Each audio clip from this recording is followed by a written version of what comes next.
Hi everybody, this is Wally with Darkroom Software, and this is the second installment in our virtual workshop that we're working on during this social distancing. Once again, I'm coming to you from our alternate command center, top secret, my house. So hopefully this will all be over soon and we'll all be back to normal. But until then, we wanted to provide some training for you and to show you some things that maybe you didn't know about Darkroom software. So today, this installment is going to be on our iPad software. Booth for iPad was released just before Christmas and has been gaining some traction and ground with everybody. And so I just wanted to kind of go over a few things with you. First of all, one great point about the software, about this application, is that the price point is very low. It's $30 a month for a subscription through the Apple subscription in the App Store, and that includes use on up to 10 iPads on the same Apple ID, and you can also do unlimited events. So there's no limit on events or anything like that. There's some great features in the software or the application, and we're going to show you those now. So let's get started.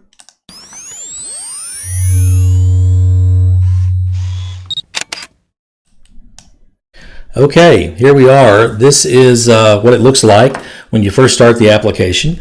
You'll see, in this particular case, I just have one event created, and it is called Test iPad. And I want to step you through a few things here and some of the features in the software. So first of all, in this particular event, I've got it set up to do several things, and but I wanted to kind of go over some of the points in this particular screen right here. So first of all, in the top left corner, you'll see Event List. If you click on that right there, then you'll see Archived Events, where you can archive events off and then also go back to the event list. If you come down here to the name of the event, if you click on it, then it will take you to a screen where you can see the ability to export the event so that you can export it and import it to another place. You can see some information about it, the number of sessions, etc., and then also export that event data as a spreadsheet so that you can have that information right there. So let's click back to events. So in the top right corner, you'll see two other icons in red. The one right here, the white one, is the screen we're in right now. That's the event list. When you click on the gear icon, it takes you to this screen right here. Now, this screen has some settings that are unique to the application and what you're going to be doing, but it also has some defaults. So you can set up, if you normally do an event one way or another, you can set up the defaults so that when you create a new event, it will start with that every time. So first of all, at the very top, you'll see the account. This is where you would manage your subscription through Apple iTunes. Then under General, you'll see there is a timeout session. So when you get to the share screen, if you walk away from it, it would sit there forever. If you don't want it to do that, then you can enable the timeout and then set the time you want it to time out afterwards, where it would go back to the beginning. Still images. This is a section where you can set up in the software all of the various settings that you want to use for a default. So remember, the gear in the top right corner is showing you where you can set up defaults that would be the standard for your future events. So if you look down, you'll see that we have several different template layouts that are built into the software, and those are fixed layouts. We're going to work on adding some future functionality to create custom layouts and so on.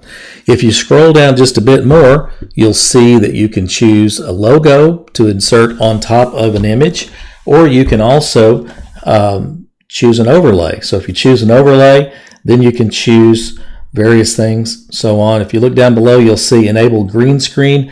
That is a green screenless green screen, just like Darkroom Booth for Windows.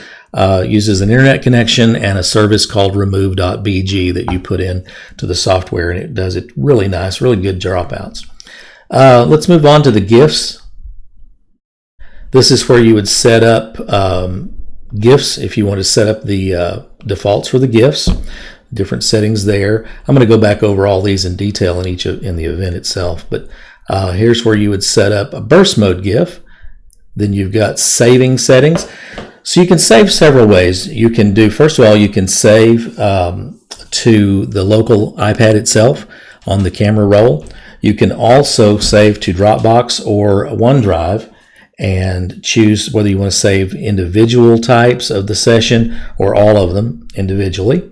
Then if we move on to Microsites, this is where you would set up Event Gallery. You just put in your Event Gallery API code right there, and then you can click Send, and that'll do a test to see if that's working correctly. And then under Sharing is where you can set up things like email and so on. Now, one thing that's unique to our particular iPad application as compared to our Windows application, and our Windows application will probably move this way before long, is that it has a built-in email account so that you can set who the email is coming from and you can set who the reply to is, but the actual sending is done with our own built-in email account, so you don't have to worry about setting up an email account at all. It just works out of the box. If you want to, you can set up your own email account. That's not a problem, but you don't have to. So if you go on down, you'll see other settings where you can do SMS. You can enable Twilio there as well, and set country codes and so on. And then you can also enable AirDrop sharing, which is great because then you can share images directly to people's phones without having to use any sort of email or text. And it doesn't even require internet. You just share it directly to the phone. Now, if we go to the design section here, I'm going to show you a little bit more about this, but these things are all something that would be unique to the entire all events that you can change easily, text and so on. But I'm going to show you those in the actual event. So let's go back to an event now. Oh, while I'm at it, this other icon right here takes you to a help system where you can find help. You can email support. You can just, scroll through here and find help topics and so on. So let's go back to the event screen. And I know you can't see my finger touching the screen, but anyway. So let's take this particular event right here. So let's start with edit. So I'm going to look at that. Here's where you would set the name of the event and the date. This would also be what would appear in Event Gallery if you're using Event Gallery. The next screen is where you would set up the things that are particular for still photos. So if you look down a little bit, you've got front camera, back camera. Most people are going to be using the front camera. Then you've also got the countdown time. When you get here, you can choose the different layouts for the photo strips. You can choose a 3-photo strip, a 2x6, a square, etc. Here's where you would choose the image. Now the templates, there's several fixed layouts. The templates are done as a PNG, as an overlay where they fit over the image. You can see an example right here of a PNG overlay that I've chosen. And what I did, if you want to look at this, I set up in Dropbox. You can either pull images from the camera roll or you can use files. And what I did is on actually OneDrive, not Dropbox. I set up on OneDrive a folder that I'm calling iPad Resources. And in that, underneath that, I have various settings or various folders with my resources in it. So video screens, PNG layouts, things like that I want to use, and I can access them right there so that I can share those among iPads if I want to, and just select them and put them on there. Okay, so let's go back. So that's how you would set up a still photo session. In this case, I'm doing a 3-photo 4x6 horizontal with that particular layout. So let's go to the next one. This is where you would set up a burst GIF. Actually, let me go back. Yeah, this is GIF. I skipped that one.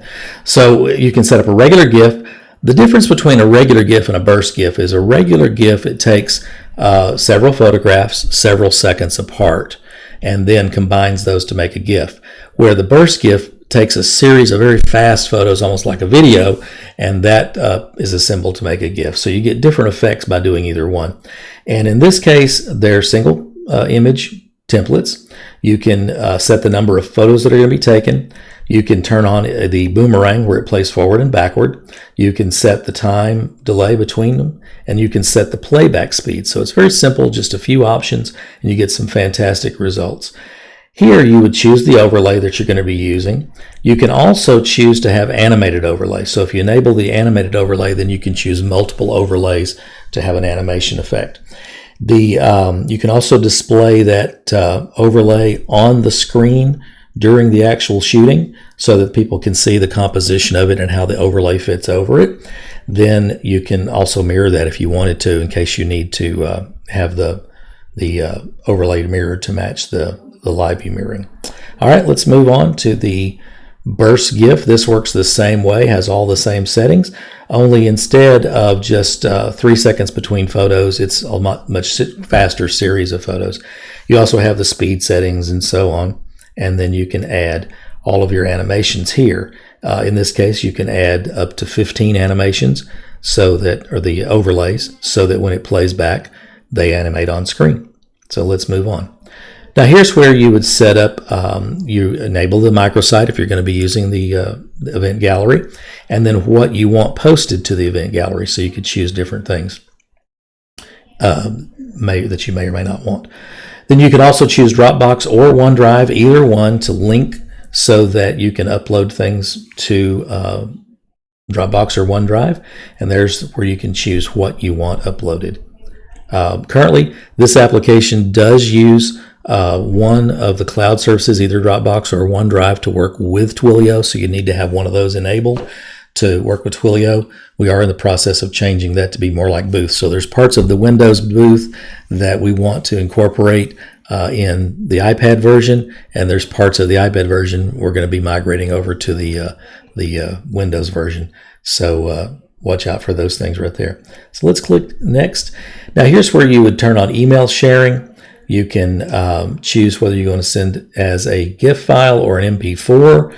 You can add the message that goes with your email. It can be either plain text or HTML. You can also turn on SMS sharing here. When you do use SMS sharing with Twilio, it is sent as a link so that there's no worries about carrier limits. That's another thing that will probably be migrating over to the Windows version soon.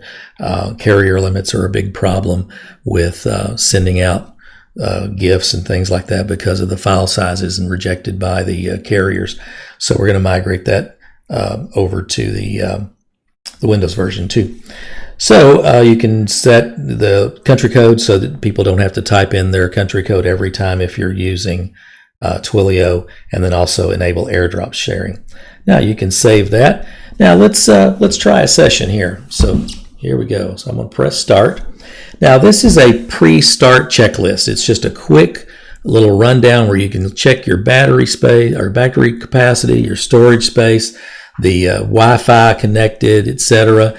The last one down there that you see the red error message on shows that guided access is not enabled. So in most cases, you'd probably want to use guided access.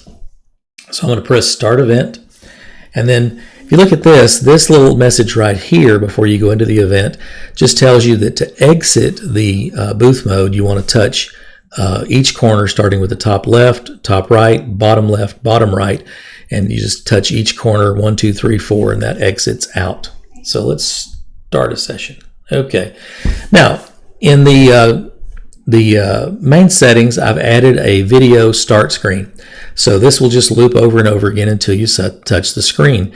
There's no real limit on the time frame. You can use a fairly long one. This particular video is looping about every 3 seconds or something, but you could also use something much longer if you wanted to. At PBX, we were using a 30-second video.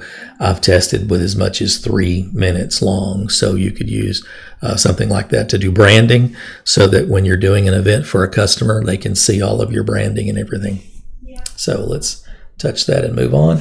So you can change this screen right here. I'm just using a solid green color with the icons overlaid in it. If you're not doing a photo, if you're only doing GIFs, or if you're only doing a burst mode or something, that it would only have 1 or 2 icons instead of all 3.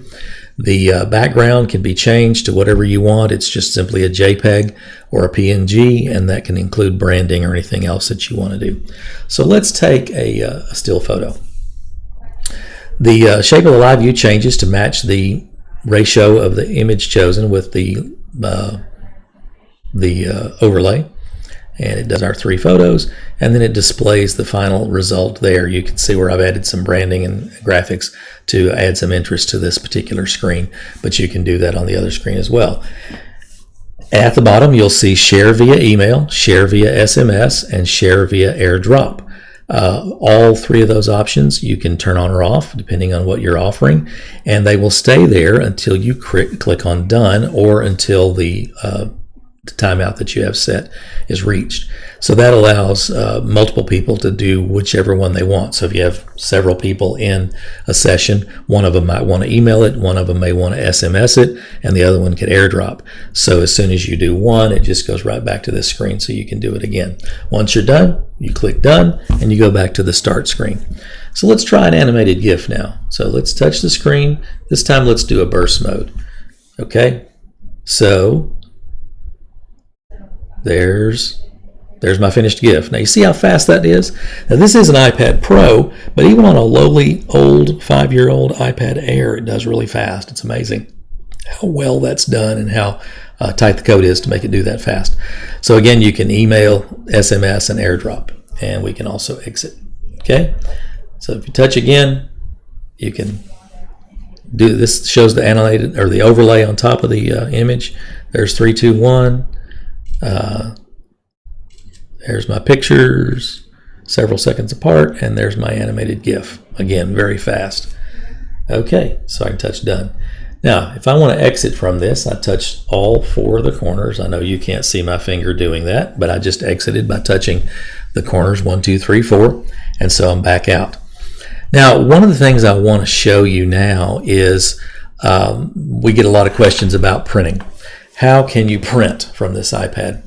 Well, it supports AirPrint if you're using something like an AirCanav or the new DNP AirPrint module. It supports both of those, so you can just choose, just like you do AirDrop, you can choose print, and that works great.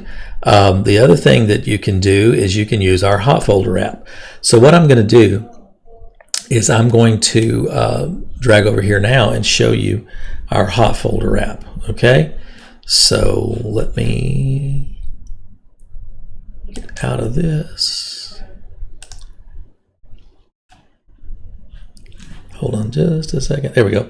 So this is our Hot Folder app. It's a very basic, simple app that runs on the Windows computer. So you'd use some sort of a lightweight Windows computer. It does not require any sort of heavy hitting, any great resources. I've used it on a really lowly Atom processor, any sort of an old laptop or something like that you may have. You can do that. It's designed to monitor a folder. In this case, I've got it set to monitor a folder called Darkroom Hot Folder. And if you click on Settings, then what would come up would be this screen right here, where you can change the folder. You can print each image and then remove it from the folder, or you can change it to keep it in the folder. Part of that reason is to make it compatible with Dropbox or OneDrive. So you can use the iPad application to save to Dropbox or to OneDrive, and then monitor the OneDrive or the Dropbox on this, and then print it as soon as the image is dropped in there. The reason for this setting right here is because Dropbox would keep re-adding it in there, and so you don't want it to remove it. Otherwise, it'll just add it in again and print it again. So that's just a setting for compatibility with Dropbox.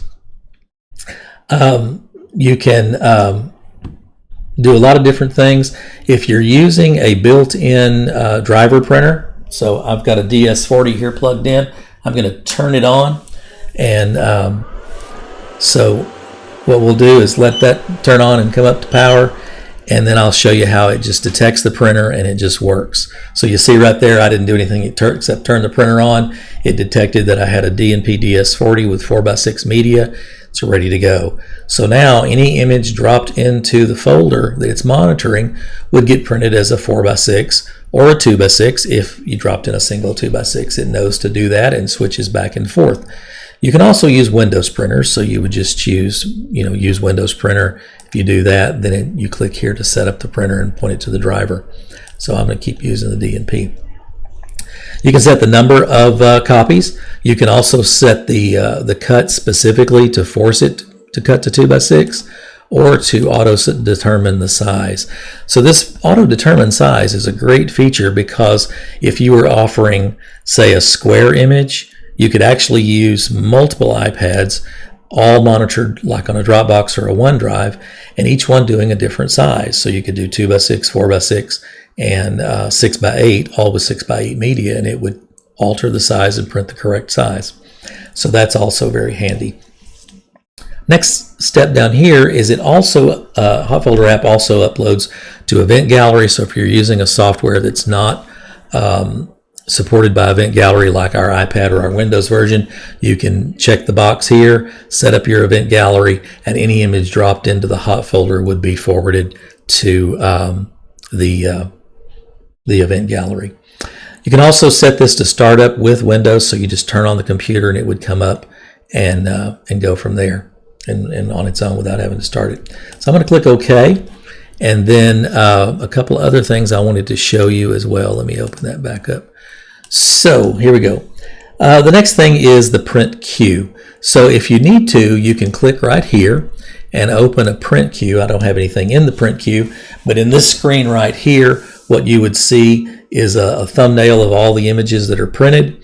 You can choose them. You can see what's here under completed jobs. You can see what's done, already printed, and you can select one to reprint if you want to.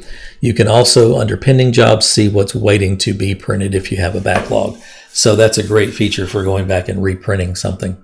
All right, I'm going to close that. Now, one thing that I do want you to see when it comes to printing from an iPad is one of the big challenges a lot of people have is not having internet. With the iPad application, you can use AirDrop, and that works great, so you don't have to have internet. But what if you don't have internet or network to be able to monitor a hot folder and have the application saved to that? Well, here's a great feature there. So let's go back to our setting. Now what I'm going to do is I'm going to plug in my iPad, and let me get that back on the screen. There we go. Okay, so I'm going to plug in my iPad just with my USB cable to my Windows computer. And let's see here.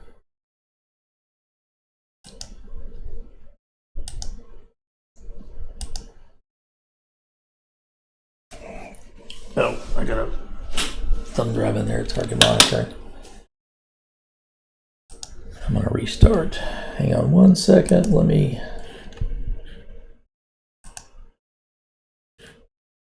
Okay. So I'm going to restart the application.